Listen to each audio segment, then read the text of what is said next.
All right, guys, so today we're going to be doing a mirror replacement on a 2011 Ford F-150. This one has the larger extended mirrors for pulling trailers and whatnot. And of course, this does pose a bit of an issue sometimes where mailboxes can be deadly or something, whatever happened here. But yeah, we had an issue with the mirrors. So the customer brought it to me. It's got their mirrors that they need to be installed. So to get them on, we're going to have to actually do pull the panel off. And so this will help a lot of people, not only just changing mirrors, but doing maybe some some window work.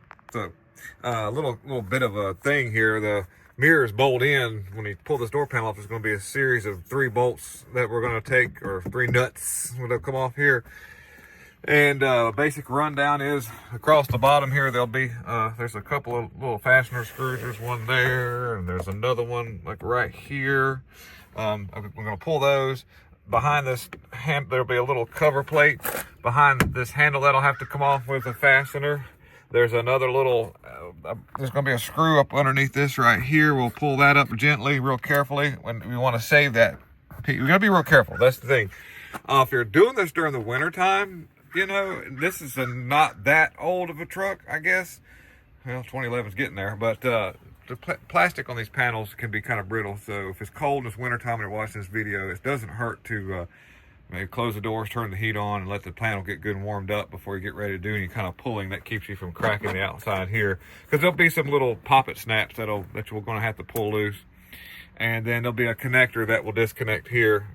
And we may not even go that far. If I can get the panel down enough to where I can just access these 3 screws, that's all I'm going to do here.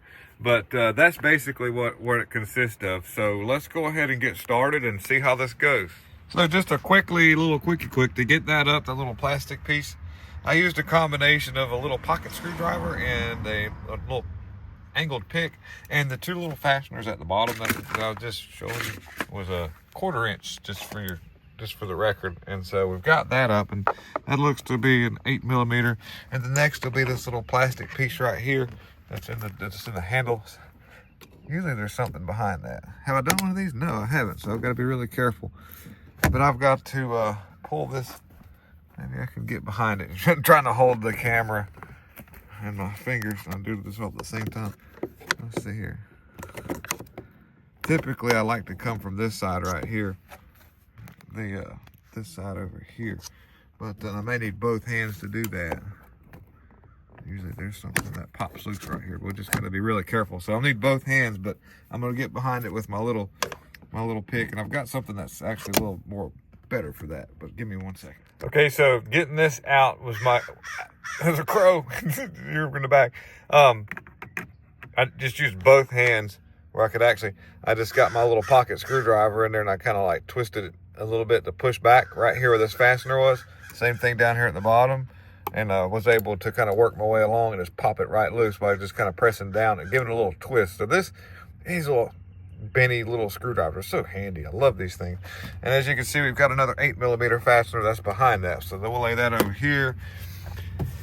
Well, I think we're ready to pull these off and then see how the panel's going to come off. We're going to try that next. Okay, so this actually reminds me of the old Ford Taurus days. To get the panel off, it didn't have any of those little perimeter clips. It just kind of, you just pick straight up on the panel and you'll feel it release.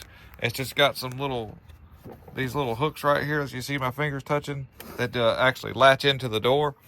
So that pulls the panel loose. And if you're going to take the panel completely off, there's a cable that runs to the door handle that you need to unloop right here. And if you're going that far, you just pull the panel back enough to see, and you can unloop that cable from where it goes into the little holdy bracket.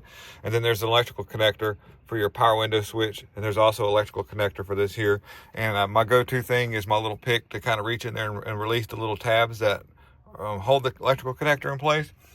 But I don't need to remove the whole panel to just change the mirror, because that's what we're doing today. The mirror is, like I said, held on by these fasteners, which are these 11mm nuts, and you've got an electrical connector.